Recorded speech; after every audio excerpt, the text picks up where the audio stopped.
Let me paint a picture for you. It's 2 a.m. The calm evening silence is broken by the sound of tones dropping for a working structure fire in a heavily populated residential district in town. As you don your gear, your mind races with what could be waiting for you on the other end of that fire truck ride. Are the occupants home? Are they trapped? Are the kids in the home? What hose line am I going to select to fight the fire? Where's the closest hydrant? These are all extremely time-critical decisions and information that needs to be processed in a split-second nature to ensure the best possible outcome for all parties involved. So why then would we waste time untying a ladder halyard, or worry that we did not grab the right size ladder to reach the window with potential victims behind it, or lose valuable seconds trying to reposition the ladder so the fly is out versus the fly being in? If you care to explain to the homeowners or the tax-paying public as to why you delayed in rescuing their loved one, saving their property, then please be my guest. My name is Jim Heiss, and I've been a member of the fire service for 11 years. In the next several minutes, we'll discuss how to properly store your ground ladders for immediate deployment, how to properly size the ground ladder for the appropriate windowsill height, and finally touch on the much debated theory of fly in versus fly out. In this profession, career or volunteer, we've been charged with being the best prepared as possible to help the public in their time of greatest need. And that preparation starts right here in the firehouse. As a culture, we need to make changes that improve both the speed and efficiency of our members when tasked with potential life-saving activities. One such method is the efficient deployment of ground ladder halyards, I should say.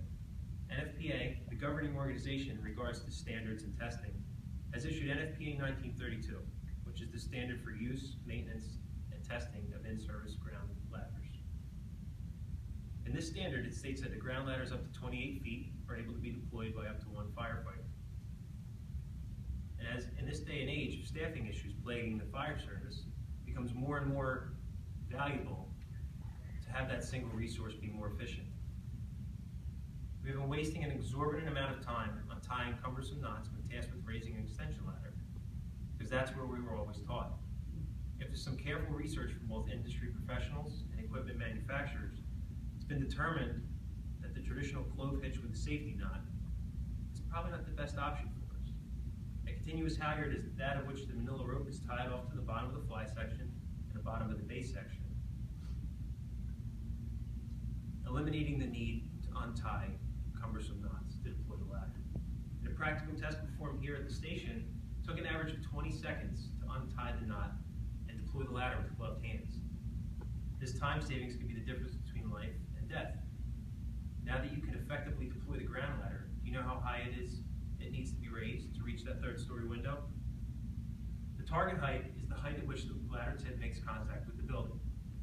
Placement of the ladder is based off the task to be performed, whether it be to the windward side of the window if you've been assigned to ventilate, or it's right under the sill if you've been tasked with performing a rescue.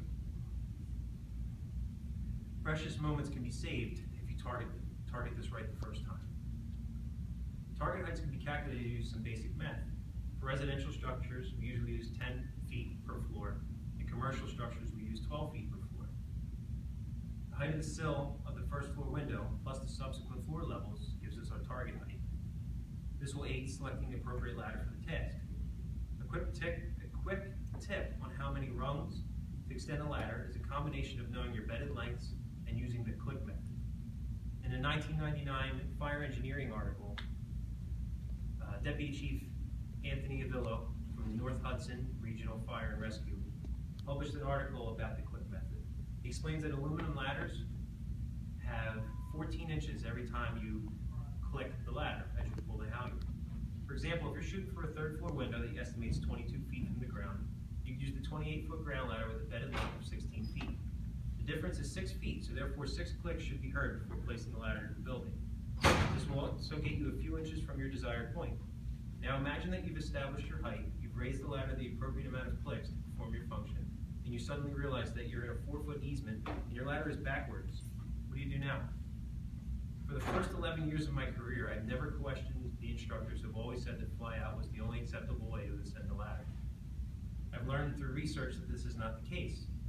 In a letter direct from our ladder manufacturer, Duo Safety, they state that Duo Safety ladders are not as safe to use to fly down and will meet or exceed all NFPA standards at the time of manufacture that would pertain to their use in the fly lie-down position. They also cite that there is a 4% reduction in safety, which they attribute to the clearance between the rails of the bed and the fly. When asked for clarification on this, they could not comment. So you see, the screaming mother on the ground is not going to lose sleep over which way the ladder is facing. Apparently neither is the manufacturer.